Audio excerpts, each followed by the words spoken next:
Hello बच्चों, let's see this question. The half-life period of two first-order reactions are in the ratio T 3/2. If T1 is the time required for 25 completion of the first reaction, T2 is the time required for 75% completion of the second reaction, then the ratio T1/T2 is.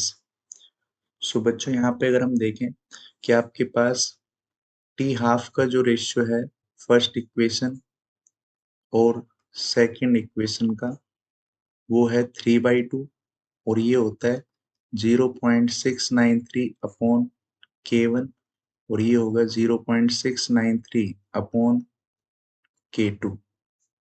तो यहाँ से K2 upon K1 आ गया कितना 3/2। अब हम बात करें इस क्वेश्चन में फॉर्मूले की कि फर्स्ट इक्वेशन का T 25% T1 है और सेकंड इक्वेशन का 75% को T2 बोला गया है। तो T 25% यानी T1 की जब हम बात करेंगे तो इनिशियल कंसंट्रेशन अगर A नोट है तो रिमेनिंग कंसंट्रेशन जो होगी वो 25% अगर खत्म हो गया तो 75% रिमेनिंग कंसंट्रेशन होगी जिसको हम बोलेंगे 3/4 A नोट। तो यहाँ इक्वेशन आ जाएगी KT1 equals to 2.303 log A naught upon 80 की जगह लिखोगे आप 3/4, 4 चला जाएगा ऊपर ए नोट से ए नोट कैंसिल हो गया।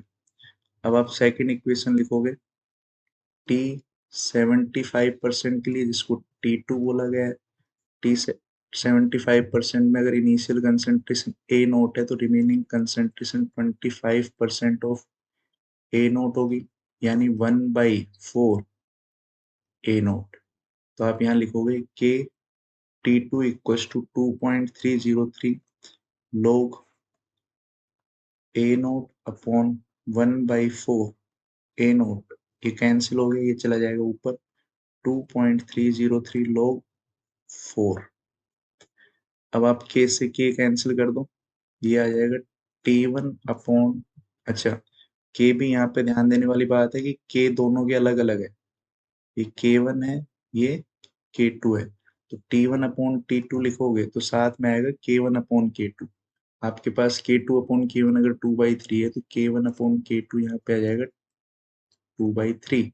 यहाँ आप लिखोगे 2/3 equals to log 4 minus log 3 upon log 4।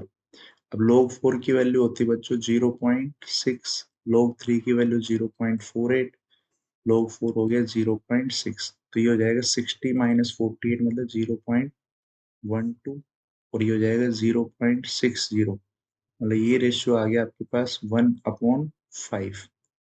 तो T1 अपॉन T2 आपके पास आ जाएगा 3 ऊपर जाएगा, नीचे 1/5 है और ये वाला 2 भी नीचे आ जाएगा मतलब 3/10।